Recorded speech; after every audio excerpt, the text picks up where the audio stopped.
What is up, guys and gals? Welcome to the big number 100 of the Nonsense Review. I'm your host, as always, Devon, and joining me, equally as always, is Rick. Hello, everyone. And yeah, we've not actually got anything interesting or like an extravaganza. We've not got an extravaganza booked for episode 100. We're just taking things in our stride and doing whatever we were going to do this week of this month, which is the video game month. Yeah, we planned that quite poorly in retrospect, but at the same time, we originally planned the video game thing to be in December. And time and space meant that shit went wrong. I believe you had a family emergency on the day we were going to record Sonic, so we just did our weeks instead. Yeah. It's one of those. What does Fry say? Time makes fools of us all. Well, then again, he says that in response to a hatful of milk turning into cream cheese. Oh. That's a grim mental image right there. But yes, before we get into our usual spiel, Rick has to make a special announcement because something silly's happened. Yeah, I decided to do a bit of DIY home remedying on my computer, and now it won't turn on. So, because of me, we're doing things ghetto style. So, hopefully things sound more or less the same. If they don't, then it's my fault. And otherwise, we're going to be skipping next Monday, I think. If you can't get your issue fixed, then next week, this week's retro won't be happening because we won't have recorded it. Because I got to be honest with you, the way Rick has described the way he's managed to record today sounds like hell. Oh, it's okay. I've got one thing in one hand, one thing in the other. In fact, it might even be clearer than normal because I've got my mic a fixed distance away from my face. I'll rephrase that. It's hell for me because Rick assures me that it's probably going to sound normal when I actually get the sound file because he's using his regular mic. He's just holding it and doing some weird ghetto shit. Whereas for me, because he's actually got something different to speak into over Discord, he sounds like he's underwater,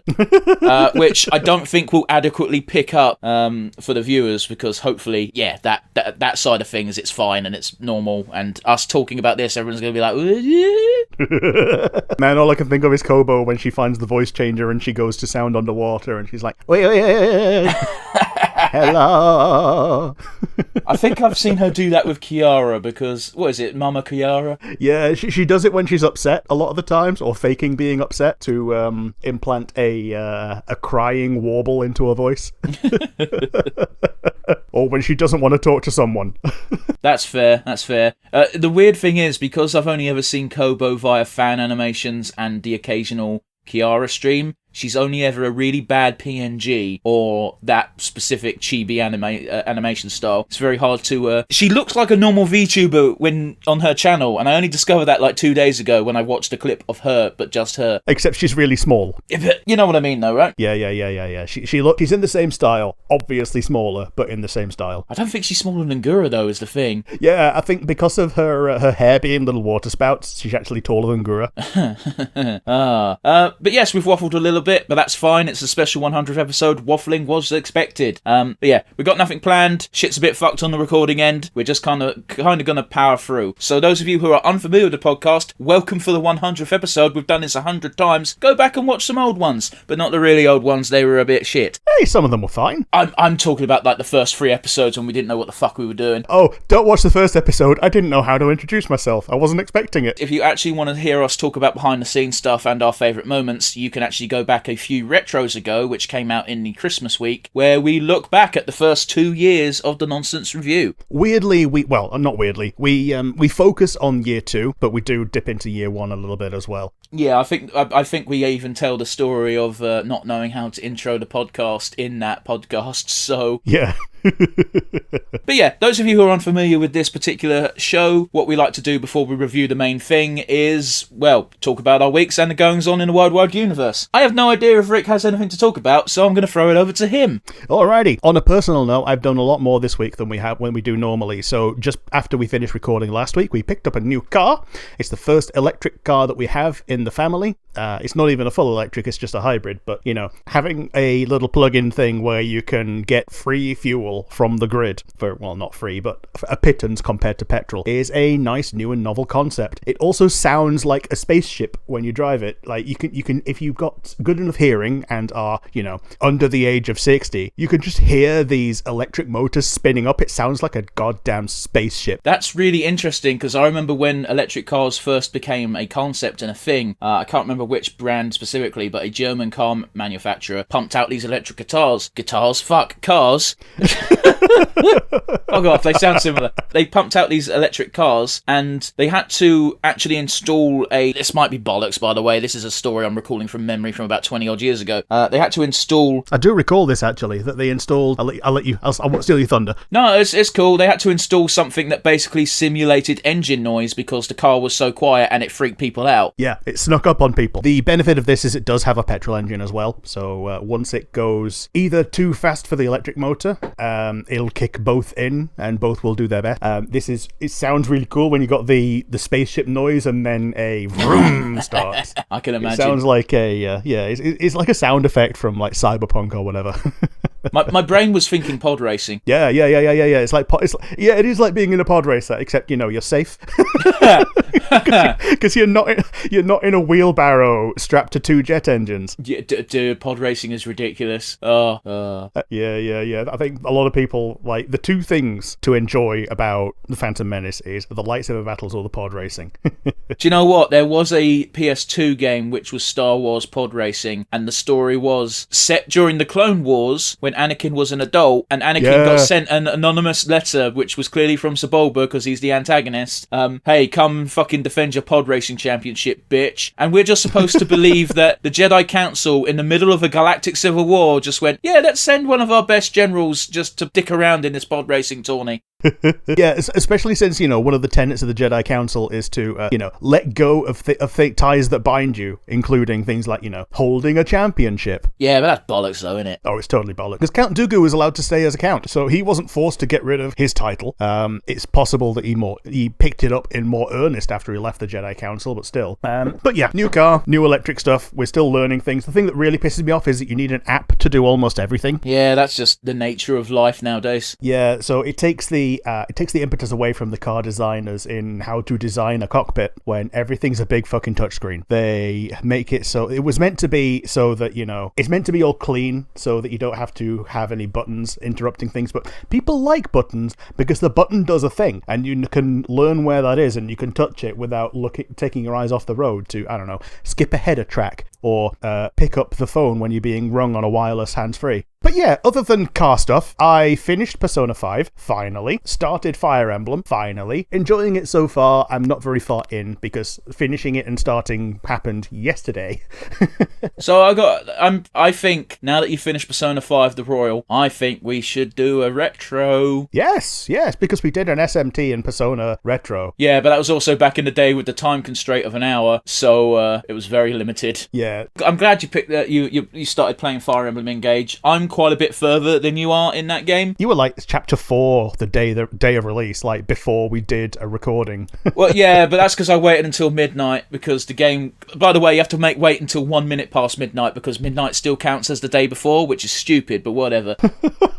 Yeah, I played to about chapter 4 on the first day because I wanted to play, and that's pretty much when the tutorial finishes. And I'm now on chapter 16, which the game's fine. It's one of my biggest complaint would be, boy, is it fucking Fire Emblem. Yes. I think it's meant to be like a celebration, but they take it a step too far and make it into, it's more of a wank than a celebration. No, it's not even that. It's all right, Rick, you'll know it when you get to chapter 10 and 11. You'll know exactly what I mean by, yep, this is Fire Emblem, because boy does it follow the fucking Fire Emblem formula, story-wise at least. Oh, the thing of, things were going well and now they're not and you have to do all the shit again. that kind of thing. Okay, I didn't want to spoil it, but yeah, I thought I was being vague enough, but the fact that you got it from me saying that means that, yeah, you know exactly how it be. However, that being said...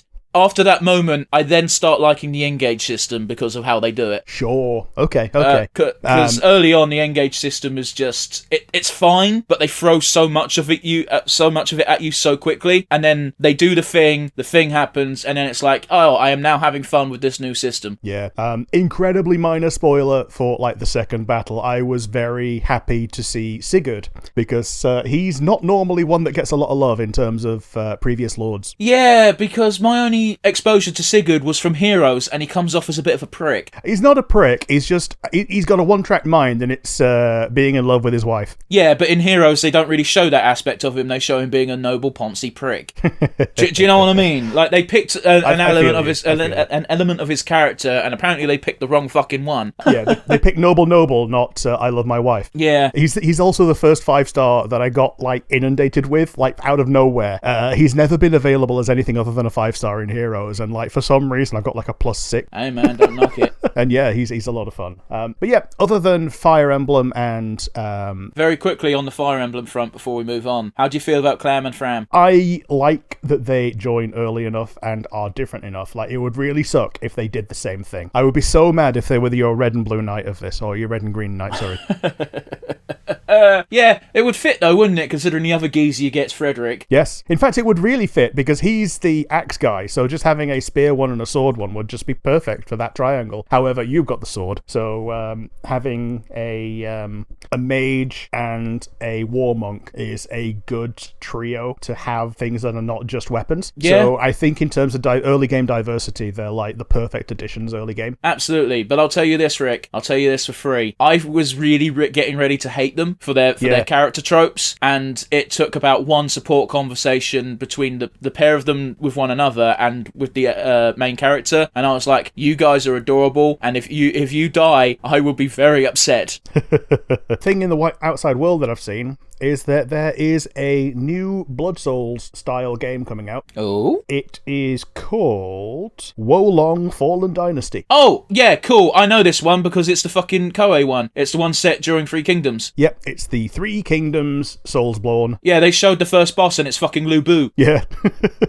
I've only seen cinematic trailers for this because this was announced like a year ago, and I really want to play it, but it's exclusively for PC, and my PC, while not being a potato, is not top of the line and probably will not handle it. So it's the Soulsborne aspect of the game that you're interested in for Rolong, and not the lore aspect. Yeah, pretty much. So I know you're a lot more into the Three Kingdoms than I am. I look at it from afar and go, yeah, cool. I know other things that take from this, like Battle Vixens. But yeah, I guess I would be able to learn things from it as in a bastardized form. I'm sorry, it's really funny you bring up Battle Vixens, because the only thing I know about Battle Vixens is Chris, who's been on the podcast before, has told me one thing about it, and that is Sunsei is in it, and she's got massive tits.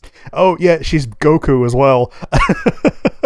Her character traits are that she's an idiot and she's really good at fighting. She really loves fighting and really loves being an idiot. This was the first manga that I bought that always had shrink wrap around it to stop kiddies from looking inside. Okay. Even though you never saw anything, like there were panty shots galore. But I think that's more or less about it for what I know and have seen from the wide world. How about you? What has your week been like? Well, we already spoke about Fire Emblem Engage, and that's been the main thing I've been doing. So I put a pin in my Brutal Legend replay because, yeah, fuck that. I love the game, and I'm going to pick it up again as soon as Engage is finished. But yeah, speaking of Engage, by the way, I already bitched about this to you, but I've had 3 emails now from Nintendo telling me to buy the DLC. Oh, yeah. I'm not getting those emails. I had the, the dual pack of vouchers that you get when you buy a dual pack of vouchers, and it's cheaper than 2 full-price games. I bought that to get Pokemon, and then I had a voucher left over. I know they expire after a year, so I'm like, okay, I'm going to have to buy something with this. It's either going to be Splatoon 3 or Fire Emblem, and I chose Fire Emblem. And because I hadn't paid anything for it on the day, I'm like, fuck it. The DLC is 20 quid. It comes with some things that I like now and some other things in the future to keep me coming back. So I picked it up so I don't get the emails about it. Oh, bastard. Yeah, I know there's 4 DLC packs, and I know the first one has Tiki and, get this, Edelgard and the others. Yes, Edelgard in brackets and the others. They mean Edelgard, Claude, and Dimitri, but they can't be asked to type all 3 names in the email. Yep. But yeah, I'll tell you this for free. I can see a certain plot point during a certain chapter absolutely being broken by the fact you own these DLC rings. Right. Okay. I'm assuming that you have not enough rings to go around. Different issue, but you'll know it when you get to the chapter, and perhaps you can even tell me about it. But yeah, sure. I just thought I'd momentarily bitch about that because fuck off, Nintendo. I bought your fucking game. I'm not buying anything else. I've been watching Peaky Blinders still. I finished season 4. My motivation's ratings taken a bit of a dip because a character I really liked got killed off at the end of season 4. Oh no. So yeah, it was a character who really benefited from the comic book levels of stupidity that the show was going for, and now it's like, okay, I'm still going to watch the final 2 seasons because I've invested far too much time in it, but yeah, it's a bit of a downer. So it sounds like either he was also on the comic book level of stupid from the get-go, or he was comically serious and was the perfect foil to the stupidity. Yeah, it's the first one. Okay. The moment he's introduced, it's like this character is ridiculous, but I guess that's just where we are now. Yeah. But yeah, on to the wide world for news. Well, let's just get into it, shall we? Have you heard about the no-fly list? Okay, so I have heard of that terminology, but I'm assuming that you're going to be telling me how it's been implemented in a different way right now, so... Yeah, guess what? Shit got hacked. Oh boy. Shit got hacked by a a furry hacker, by the looks of things, who has leaked the information to journalists and will hopefully be examined by said journalists, and we'll get some interesting information from. Their name is Maya. I think it's pronounced Maya. It's spelled M-A-I-A. Arson Krimu. C-R-I-M-E-W. I'm on their website page, which is mayakrimu.gay, and it's just, hello, I'm Maya Arson Krimu. In brackets, it's she, and I am gay, mostly for girls, and I'm a tiny kitten. And there's just a very cute little drawing of a kitten, and yeah. It's literally just, I know a lot, I know lots of things about, it's got an apostrophe in there for some fucking reason, about cybersecurity, programming, and far too little about music, but I still try to do all those things at once. If you like the things I do here, you can support me on Ko-Fi. But yeah, if you want to know serious information, here's my Wikipedia page that keeps getting fucking updated. And yeah, they recently hacked the no-fly list and gave it to journalists, so that's going to be incredibly interesting. Jesus Christ, they've actually hacked quite a few things since 2020. It looks like they've been active for. That's 3 fucking years. It is what it is. It's just funny to me that this person who probably did not ever get flagged on anyone's list of anything ever hacked the no-fly list and fucking was just like, did it for fun by the looks of it. Yeah, when you said a furry hacker, all I can think of is someone who's dressed in their fursuit while they're tipper-tapping. Rick, that is exactly what I thought of when I first saw this story. Yeah. And yeah, you're right. You're right to laugh. It was funny. Funny mental image. Yeah, I hope they suffer no serious comeuppance for this because, you know, they are being a Robin Hood of data. This isn't the first major hack they've done, so I assume they've got a damn good lawyer. And we know what happens if you become too big of a Robin Hood of data. Yes, we do. Suicide by shooting yourself 3 times in the head, because that makes sense. Yeah. Sorry to take a bit of a dark turn, but you know, oh fuck, that still blows my mind. Pun not intended, I'm sorry. Yep, I was going to say. In other news, the Owl House Season 3 Episode 2 came out for the future, and... oh yeah, that did happen in between, didn't it? Yeah. It did, because we spoke about it last time, and Rick, I laughed at you when you suggested that maybe they'll put the episode on YouTube again. I said they'll never do it a second time, and they did, so fucking egg on my face. Yeah, they did. I prepared for this. I even sent you a link to the official Disney YouTube just to say, yeah, in case you don't have this ready to go for tomorrow, here you go. And yeah, I ended up watching it twice, once on my own because I couldn't wait, and then again with my folks, and my folks couldn't follow it at all. But seeing it twice was very beneficial because you got to see some of the little sight gags that weren't as easily seen on a first pass when you were trying to absorb everything. I feel you. But yeah, it was a real blue ball of an episode because obviously they're gearing up for the finale, but I didn't expect them to be saving so much for the finale, you know? Yeah, I think we're not going to dive into it too much because we are almost definitely going to do a retro when Season 3 is quote-unquote finished. Yeah. But the thing is, I messaged you almost immediately after watching the episode, and I think we both had the similar train of thought of, you can once again see where episodes would have been whole episodes. Like from the very first minute with the shit with... what's her fucking name? Ivy? No, that's fucking Batman. Terra Snapdragon. Yeah, with Terra Snapdragon. That would have probably been an entire episode on its own with them playing out the adventure. And then you've also got the fact that, mild spoilers, knock on wood, fucking fast forward if you don't want spoilers for the new Owl House episode. The shit with Belos taking over reins and then immediately going on the Collector's side and becoming a de facto advisor would have almost definitely have been something going on in the background over 5 or 6 episodes. But because they've only got this limited amount of time to finish the story, story. It happened in about 2 minutes. Yeah, there would have been there most likely would have been an episode setting up Mama Dahlia being taken over just to be faked out at the end, which, it happened in the episode, but again, it was in the 2-minute period. Yeah.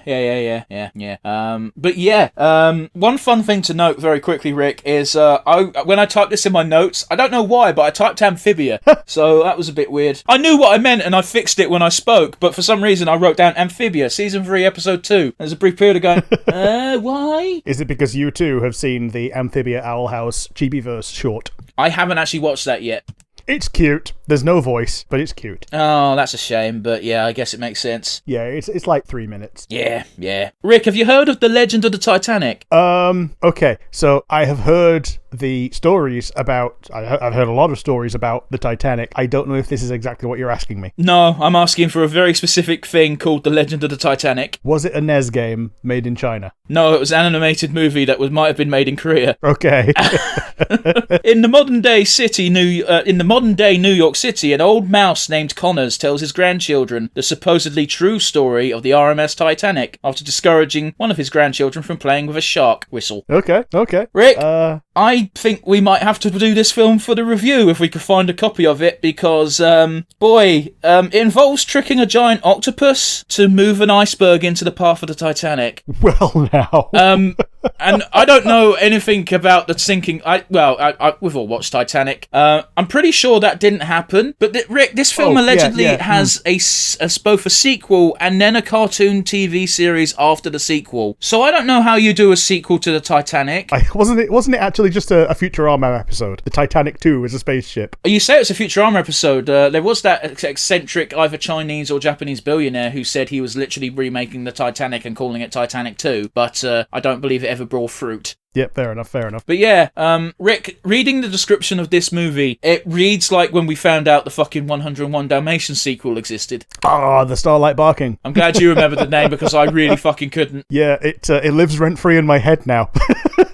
But here's the difference, Rick. This is a movie, and it's an animated movie, which means we could definitely do a review on it. Yeah. But yeah, I just thought we'd leave on a bit of a positive note. So with that said, today, guys, at the end of our video game month, we're going to watch Donkey Kong Country, the animated show. Rick, as far as I'm aware, has never watched this. I have never watched this. The first thing I told him was, hey, Rick, when we start this, get ready for some really fucking bad, outdated 3D. Yeah, so I've when I tested the episode to check that it worked, I saw the outdated 3D, so you're not going to get my first reaction, but yeah. It has not aged well, but I'll tell you this for free. No. At the time, my mind was blown. It was on Transformers Beast Wars level. Yeah, it's like watching Reboot for the first time and thinking, oh man, people can make Toy Story in their home. But yeah, nothing else to say really, other than I'm throwing it to Rick. Alrighty, Donkey Kong Country, Episode 1, Bad Hair Day. 3, 2, 1, and go. Get ready for the best theme tune in the world. After the generic jungle noises.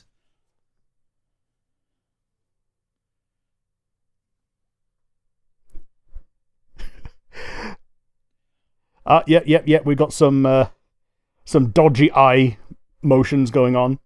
Do you see the fucking fella with the moustache? Oh, King K. Rool. Okay. So King K. Rool looks like the best animated out of the lot. I think it helps when you're scaly in this sort of style, because the fur doesn't look like fur.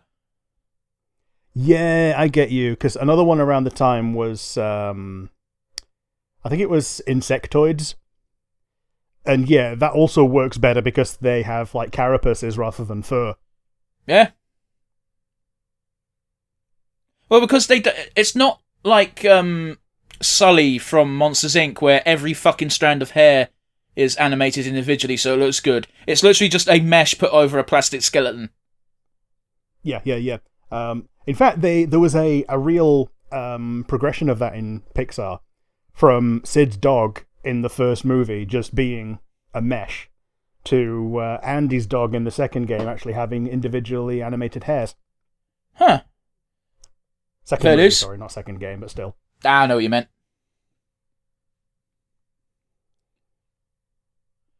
Man, his head looks like a coconut more than anything else. I'll tell you this, right? It's very interesting how he's playing a piano and yet there's bass and guitar playing at the same time. Yeah, also the piano plays itself because he's cheating. True.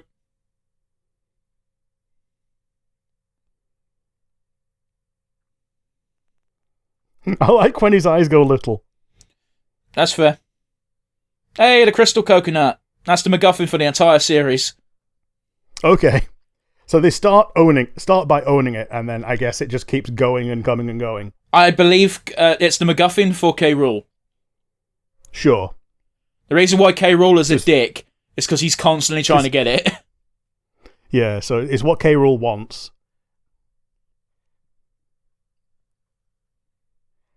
It's a prophetic disco ball. I guess it is.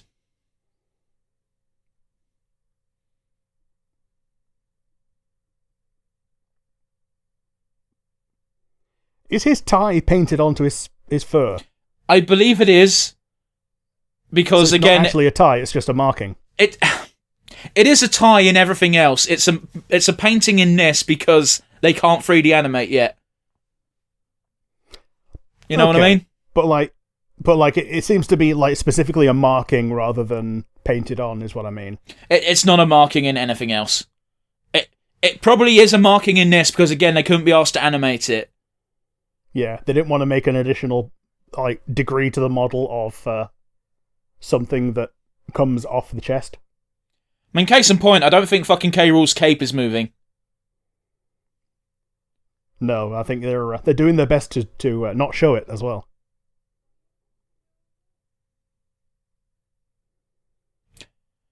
This is not how this... What? That's not how claptraps work. Wow, okay, so in this, claptraps are just tiny. Apparently. You've played a Donkey Kong game before, right, Rick? I played the one that I played on stream with you. Oh, okay, well, claptraps are small little blue... They are small, but they're not invisible. Yeah. They're not nanomachines. Oh, guess what? It's not a fucking marking, Rick. Oh, okay, so he does actually have different ties. Well, they're the same tie, but yeah. Okay. But they're different copies of the same tie. Oh, it does hang off his chest, just. Okay, cool. It was just that rotating within the crystal coconut that was not done right.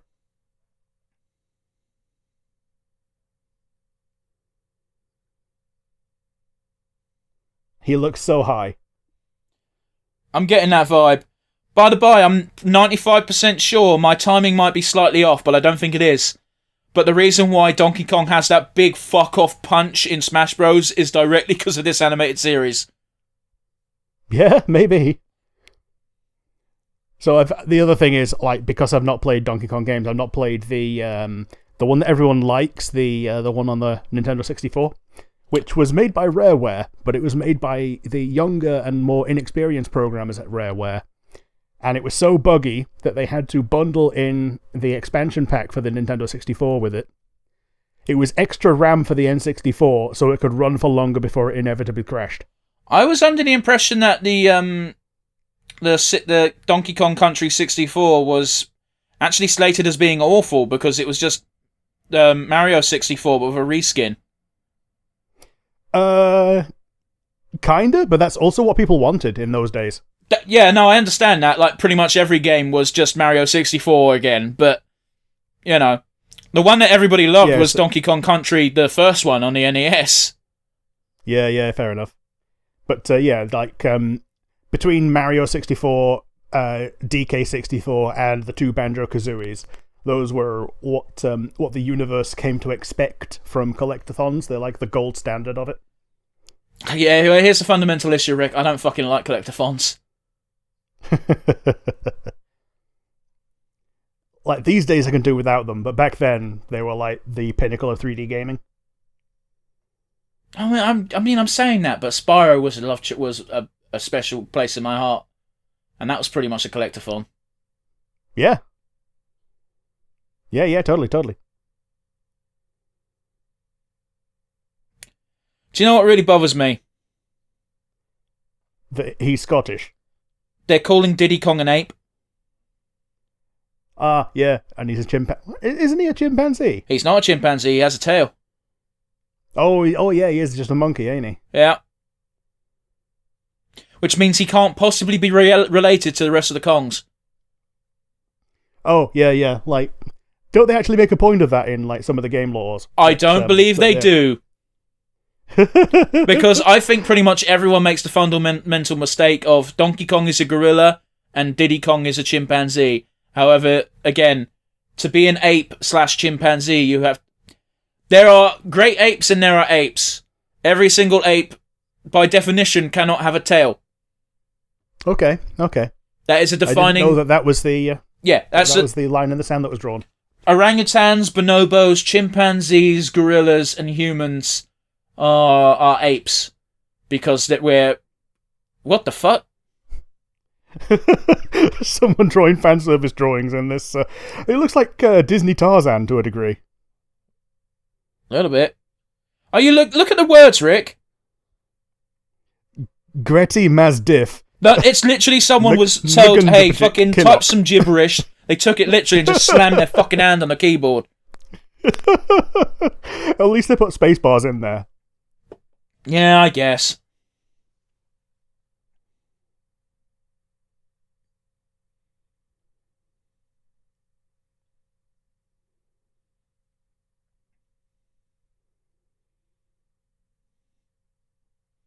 I don't know if it's just the stream we're watching or if the animation was just bad back in the day, but the dialogue is not synced up with the mouth movements at all. Yeah. I got that as well. I was about to comment on it, but you took the words right out of my mouth. Haha. Diddy Kong looks fucking awful. He does.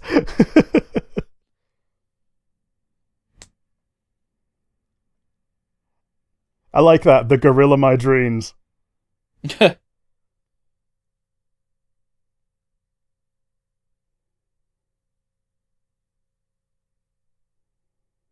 This is Wallace and Gromit shit. It really is.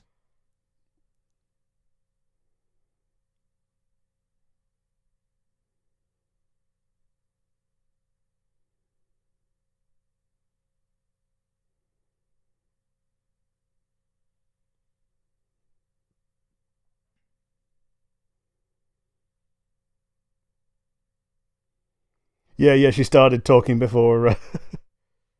Well, her face started talking before the character did. That's fair. That cake looks awful. It does.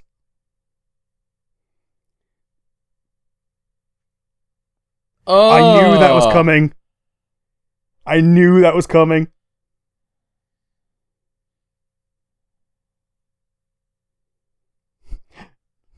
Hey, he's got the Peaky Blinders haircut as well. A little bit. Yeah. He does look like an actor who I remember back in the day, but I can't remember his fucking name. Yeah, I think he looks like he looks like most prick actors back in the day. I'm not even thinking of a prick. He was in Great Escape. Okay. Cavendish, you know what I think? mean? Like, yeah, I know what you mean. Yeah. Like, people who look like that and then, like, 20 years later they get cast as pricks. Yeah.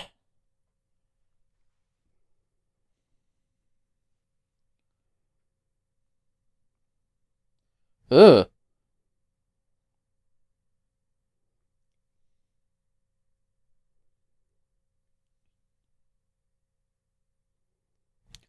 Rick, the implications. Yes. She reminds me of Phil and Lil's mom from Rugrats. Little bit. I see it. The one who I was convinced was a lesbian as a child because that was my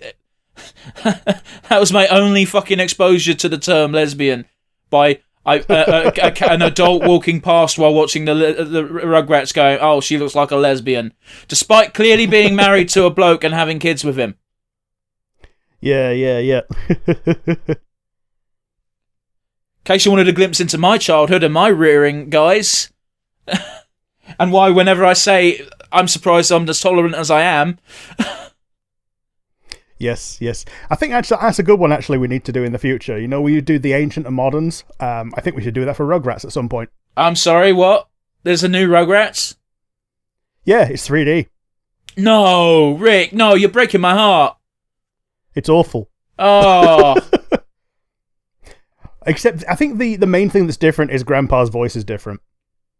Oh, that's the main thing, not the fucking design choice. Like, you can turn your eyes off and listen to it as a Rugrats radio drama.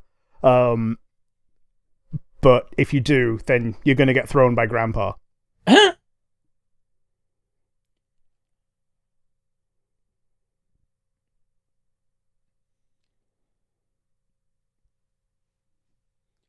He's cross-eyed. He is.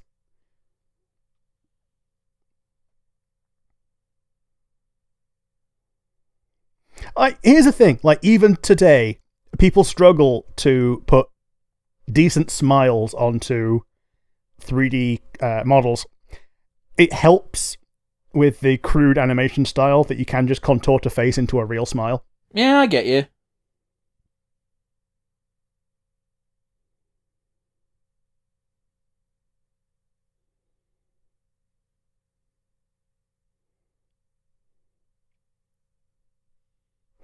Has he got? He's got a pointy head like Patrick. Oh no, he actually has like a contoured. I'll be honest with you, it's really fucking upsetting me, Rick. It looks very disturbing. His scalp is just contoured to the same shape as his hairstyle. Oh man, the skin flap. Oh, it's literally fucking kid logic, man. Though, isn't it? I've not seen someone with their hair cut before, so clearly their hair shape is shaped the same as their head. Yeah. So that's why bald people are so funny when you're a kid, because it's the first time you've seen something that doesn't look like a hairstyle. I guess so. But yeah, interestingly enough, that fucking King K. Rool's law book was accurate, and Donkey Kong does appear to actually just be Samson. Yeah. Look at his fat ass! That they lingered on for so long that they didn't need to do that. Bogdan Boner flashback. Ah. Why is his cape so short? Because they wanted to show off his arse, apparently. Also, so they don't have to animate it. I guess. Now, Clumper in the game, you couldn't defeat by rolling. You could only kill him by jumping on his head, specifically as Donkey Kong. Okay. Because he's got a fat arse.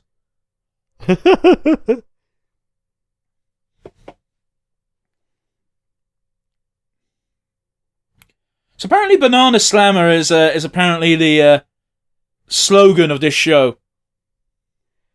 Yeah. I wouldn't be surprised if it was... In fact, I'm pretty sure it is a drink as well. Banana Slammer? Or it became a drink after the fact, I guess, maybe. I've never heard of it out of the context of Donkey Kong Country. But yeah, you can kind of see it though, right? Like a banana smoothie with rum in it or something. I guess. Here's my problem, Rick, is I drink dark rum, and the thought of combining it with anything other than Coke is weird to me. Fair.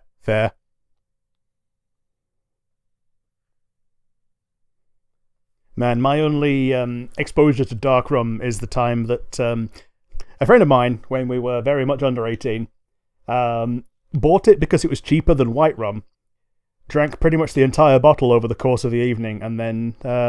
couldn't stand up. We thought he was going to have to go to the hospital to get his stomach pumped, but in the morning he woke up before everyone else, scarpered. We didn't know where he'd gone, but apparently he was just embarrassed and got a bus. Oh, fair enough. So yeah, we were up all night, basically. Oh, hold on a second. I'm pretty sure he didn't die. Keep your ear out, because I'm pretty sure this guy's Rastafarian as fuck. And I don't know why.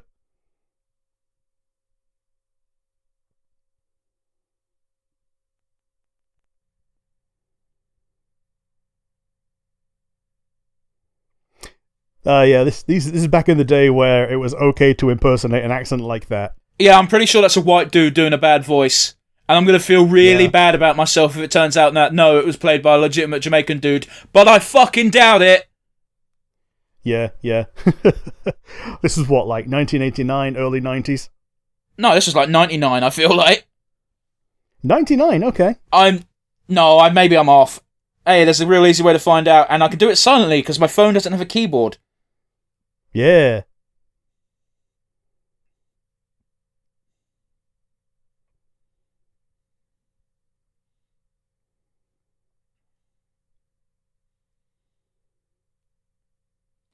It came out in fucking 1999! Bloody hell. That's a lot more recent than I was expecting. Final episode date, 7th of July, 2000. Huh. I wasn't expecting it to stretch into this millennium. Oh well. Man, they're really inconsistent with Funky Kong's coloration, aren't they? Yeah. So I swear it was a bit darker than that in the last scene. Maybe that was meant to be Shadow. Not the Hedgehog. Hey, it predated Shadow the Hedgehog. I guess it did.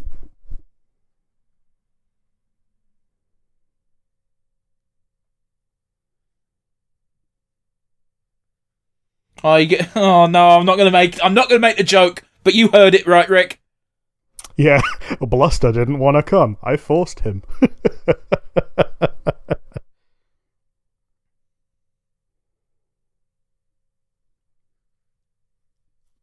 Man, he looks like the villain from the Wallace and Gromit movie as well. Not really. Well, he reminds me of him anyway. Well, he didn't have a mustache, you know what I mean? Okay, I'm misremembering then. He had that big fucking stupid hairdo, which got revealed to be a wig. Yep, because he got sucked up by the bunny extractor. Yeah. And he went to live on the bunny farm with the rest of the bunnies. Yeah, why not though, eh?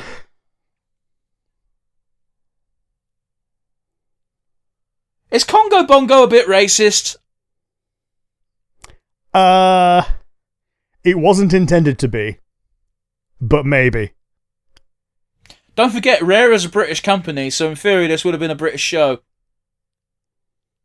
Yeah. This shit did not exist in the games yet. The Concopter.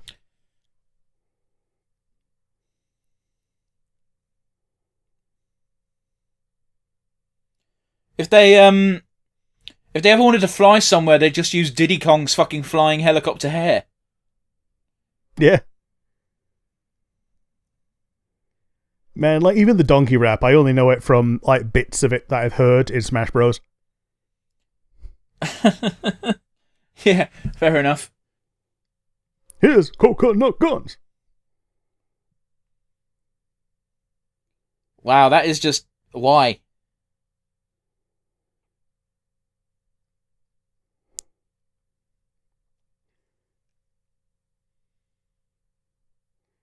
I mean... Okay. If you got that on tap...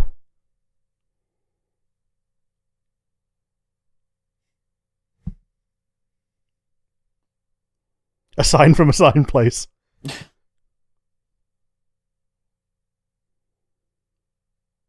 I'll be honest with you, they've done a good job with Donkey Kong's pose there, because his pose, don't know about you, Rick, looks like the pose of a man who is scared to get up because the second he stands up, he will probably shit.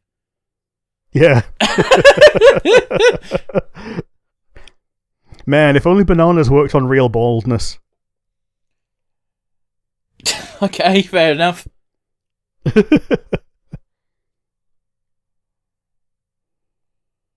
is like the 7th time we said that. Yeah, I think it's just his war cry at this point.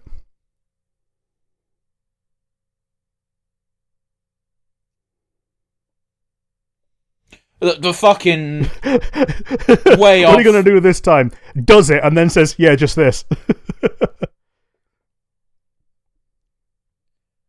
Someone did a fucking awesome fucking fan animation for an Ailstorm song, which was just was literally just Donkey Kong animation to an Ailstorm song, and I can't remember the name of the song. It's fucking doing my head in. But yeah, King K. Why is he squatting like he's taking a shit? He's disappointed. He's disappointed that he's losing. But here's the interesting thing, right? Is King K. Rool does not seem to have a pirate ship, and he's meant to be a pirate. Yeah, yeah, yeah. Also, by the way, Like- Funky's flights in the background. That's how I used to transport between worlds in the Donkey Kong games. Yes, I think this is the one that was even in the one that I played with you. Yeah, I think it might have been, actually.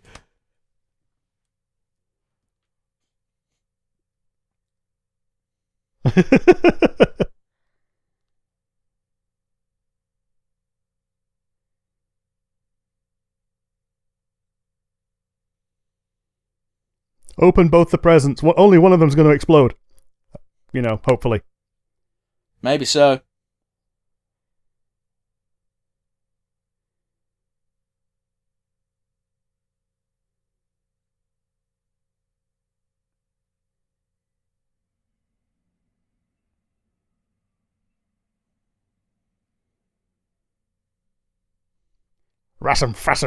See, I thought it was the opposite way around, so either Donkey Kong is just an idiot, or I'm the idiot.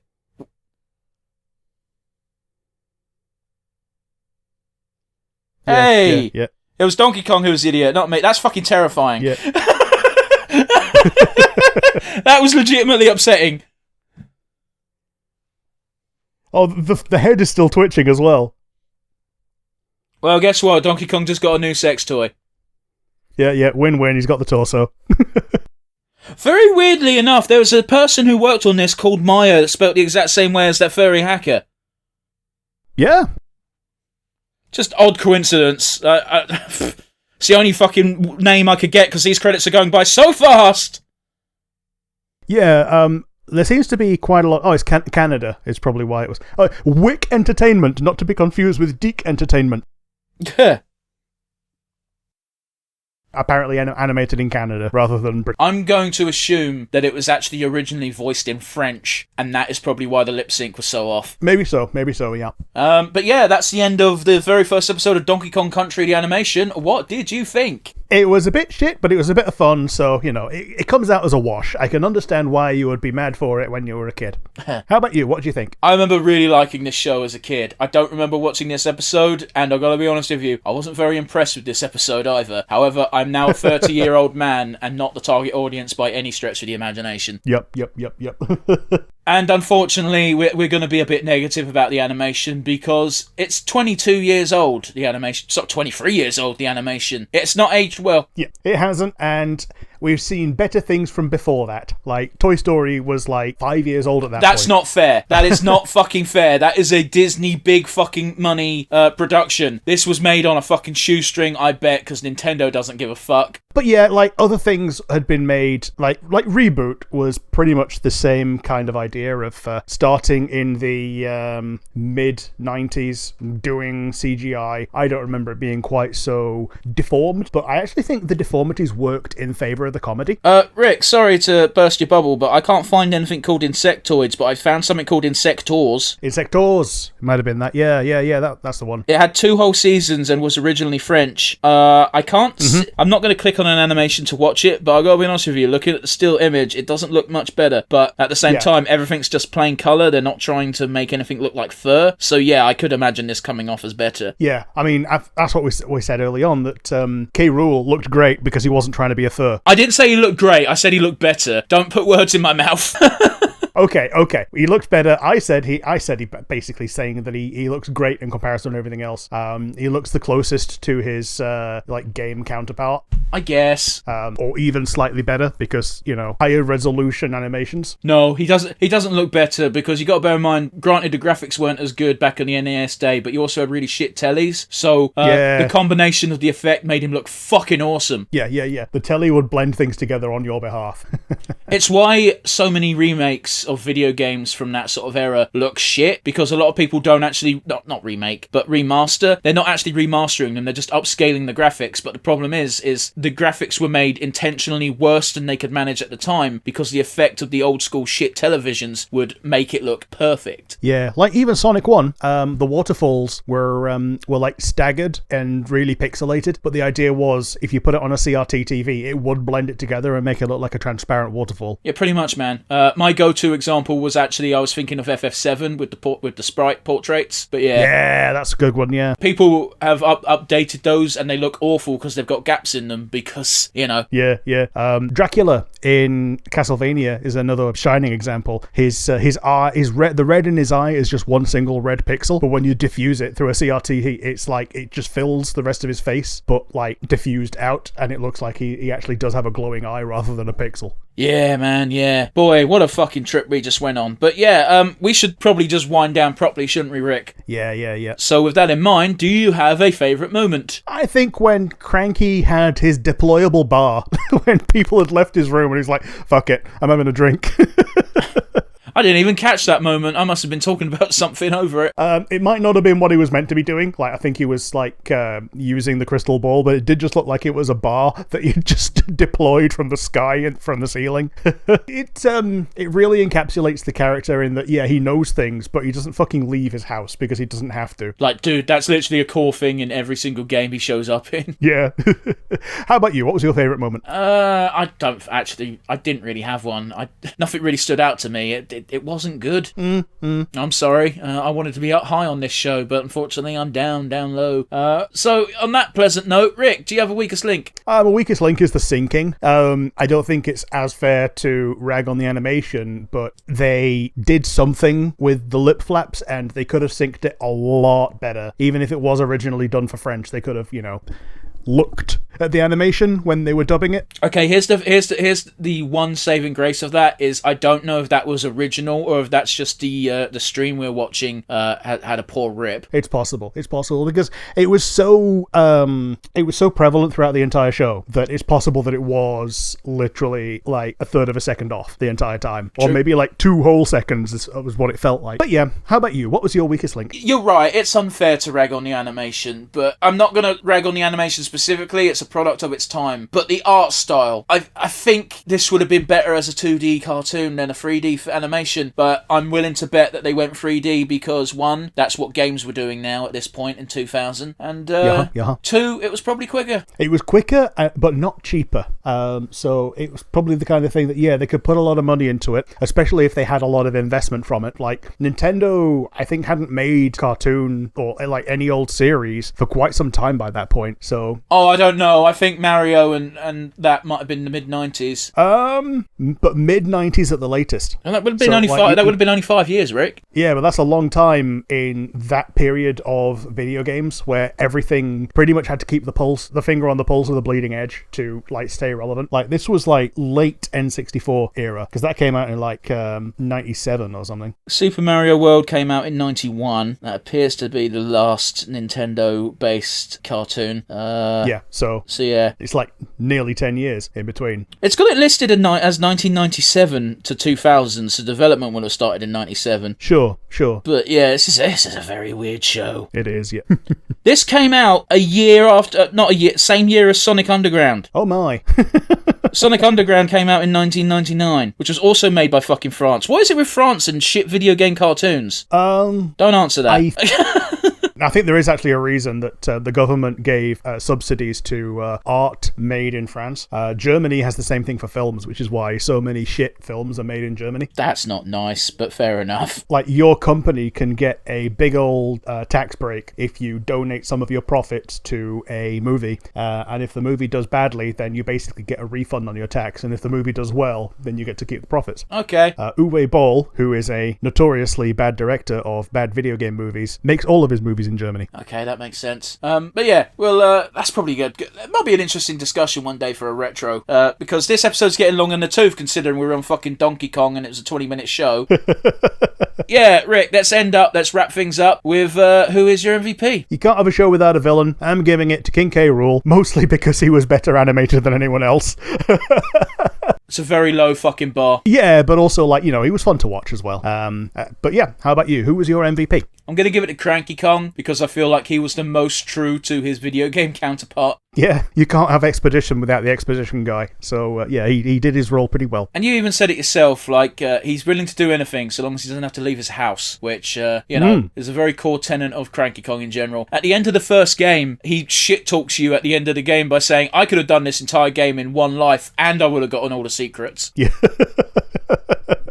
Yeah, because isn't he the previous Donkey Kong? Allegedly, he's the Donkey Kong that originally stole Princess Peach. Yeah. But yeah, that's it for us today. We're not going to dive deep into the deep-seated lore of Donkey Kong Country, mostly because it doesn't exist. But, yeah. nothing left to say, really, other than thanks for watching as always. You've got the comment section down below on YouTube. If you're not watching via YouTube, but instead listening via one of our many audio platforms, you can instead send us an email. Where have they said send email to, Rick? nonsensereviewuk@gmail.com. Once again, that is nonsensereviewuk@gmail.com. And with that said, I can't believe we breached an hour, but I guess we had a lot to talk about before the show started. Hey ho diddly do.